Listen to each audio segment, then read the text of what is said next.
പ്രതിരോധ സംവിധാനങ്ങൾ കൂടുതൽ ശക്തമാക്കുകയാണ് ഇന്ത്യ. റഫാലിന് പിന്നാലെ S-400 ഇന്ത്യ വീണ്ടും വാങ്ങുന്നു.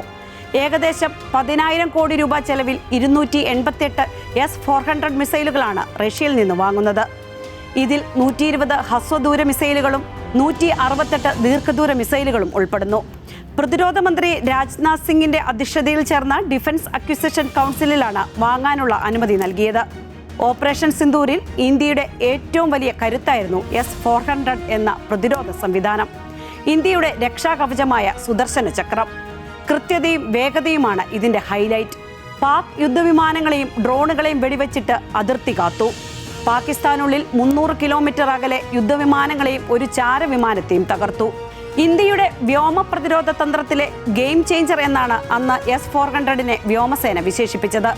ലോകത്തിലെ ഏറ്റവും നൂതനമായ ദീർഘദൂര വ്യോമ പ്രതിരോധ സംവിധാനങ്ങളിൽ ഒന്നാണ് S-400.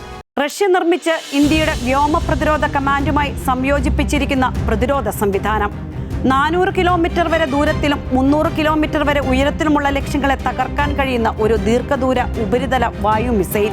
600 കിലോമീറ്റർ അകലെ നിന്ന് ഒരേ സമയം 300 ലക്ഷ്യങ്ങൾ വരെ ട്രാക്ക് ചെയ്യാൻ കഴിയും.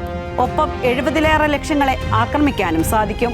ഫൈറ്റർ ജെറ്റുകൾ, മിസൈലുകൾ, ബോംബറുകൾ, ഡ്രോണുകൾ തുടങ്ങി ഒന്നിലധികം ഭീഷണികളെ നേരിടും. ഈ മൾട്ടി ലെയർ പ്രതിരോധ സംവിധാനം തന്നെയാണ് ഇതിനെ വ്യത്യസ്തമാക്കുന്നതും.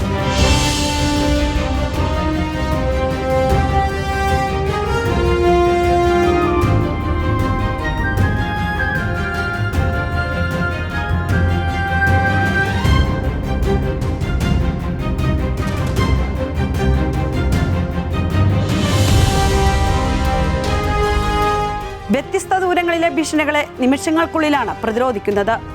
സെക്കൻഡിൽ 5 കിലോമീറ്ററോളം വേഗതയിൽ സഞ്ചരിക്കുന്ന ലക്ഷ്യങ്ങളെ ഈ സംവിധാനത്തിന് തടയാൻ കഴിയും. റഷ്യൻ നിർമ്മിതമായ S-400 ഇന്ത്യക്ക് പുറമെ ചൈനയും തുർക്കിയുമാണ് നിലവിൽ ഉപയോഗിക്കുന്നത്.